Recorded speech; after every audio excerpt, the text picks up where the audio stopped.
உயிர் தொழில்நுட்பவியல் மற்றும் அதன் பயன்பாடுகள். இந்த பாடத்துல அடுத்த பார்ட் செக்ஷன் பி உள்ள கொஸ்டின் நம்ம பார்க்க போறோம். கொஸ்டின் நம்பர் 1, எம்பைசிமா சிகிச்சைக்கு பயன்படுத்தப்படும் மறுசீரமைப்பு புரதம் எது? 1 alpha 1 antitrypsin, 2 alpha lactalbumin, 3 CFTR, 4 phenylalanine hydroxylase. சரியான பதில் 1 ஆல்பா 1 ஆன்டிட்ரிப்சின். கேள்வி எண் 2, எய்ட்ஸ் நோயாளிகளுக்கு HIV-ஐ கண்டறிய பயன்படுத்தப்படும் புரத அடிப்படையிலான நுட்பம் எது? 1 எலைசா, 2 PCR, 3 வெஸ்டர்ன் பிளாட்டிங், 4 மூலக்கூறு கண்டறிதல். சரியான பதில் 1 எலைசா. கேள்வி எண் 3, தக்காளிகளை புதியதாகவும் சுவையாகவும் வைத்திருக்க RDT-ஐ பயன்படுத்தி அதன் வெளிப்பாடு மாற்றப்பட்ட புரதத்தை தேர்ந்தெடுக்கவும்.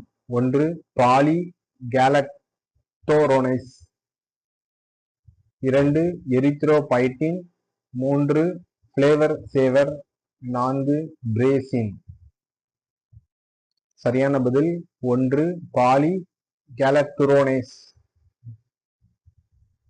கேள்வி எண் 4, தற்போது உலகளவில் வணிக பயன்பாட்டிற்கு அங்கீகரிக்கப்பட்ட மறுசீரமைப்பு சிகிச்சைகளின் எண்ணிக்கை என்ன? 1 20, 2 25, 3 30, 4 40. சரியான பதில் 3 30. கேள்வி எண் 5, மரபணு மாற்றப்பட்ட உயிரினங்களை உருவாக்கும் போது உயிரியல் உலகத்துடன் தொடர்புடைய நடவடிக்கைகளை ஒழுங்குபடுத்துவதற்கு பயன்படுத்தப்படும் தர நிலைகளின் தொகுப்பு எவ்வாறு அழைக்கப்படுகிறது? 1 உயிரியல் நெறிமுறைகள், 2 உயிரி காப்புரிமை, 3 உயிரி திருட்டு, 4 அறிவுசார் சொத்துரிமை. சரியான பதில் 1 உயிரியல் நெறிமுறைகள். கேள்வி எண் 6, ஆன்டிசென்ஸ் RNA-ஐ பயன்படுத்தி உருவாக்கப்பட்ட நீண்ட காலம் புதியதாகவும் அதிக சுவையுடனும் இருக்கும் மற்றும் உயிரல்லாத அழுத்தங்களை தாங்கக்கூடிய பயிர் எது?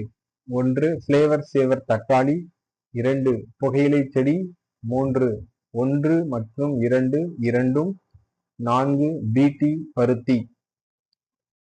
சரியான பதில் 1 ஃபிளேவர்